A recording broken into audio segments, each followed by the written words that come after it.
Je suis donc Laurence Thiénot-Herman, je suis présidente de l'AFM Téléthon, présidente de l'AFM Téléthon depuis 14 ans bientôt.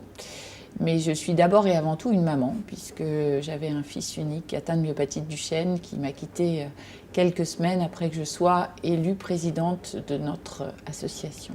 C'était important qu'il y ait cette fondation avec, dans sa gouvernance, toutes les parties prenantes très importantes, ministère de la Recherche, ministère de la Santé, ministère de l'Industrie et tous ceux qui ont à jouer un rôle dans le milieu des maladies rares, sachant que c'est forcément très transversal. Donc on a vraiment été à l'origine de la création et du GIS Maladies Rares à l'époque et de la Fondation Maladies Rares aujourd'hui. Les atouts de la Fondation, ils sont multiples. Le fait d'accompagner vraiment, d'avoir cette vision du chemin du médicament, d'accompagner depuis le diagnostic jusqu'au médicament. Ça, c'est un atout extrêmement important.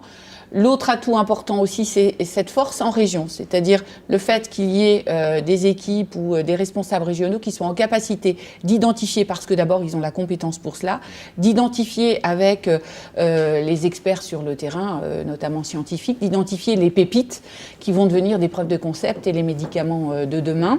Mais l'atout, c'est aussi le fait qu'il y ait l'AFM Téléthon, l'Alliance Maladies Rares, donc les gens qui sont directement concernés, qui représentent les associations de malades et de parents de malades, et que tous ensemble on puisse partager une même vision et s'appuyer bien sûr sur l'équipe dynamique qui va permettre ensuite de décliner de façon opérationnelle ces décisions et cette vision partagée.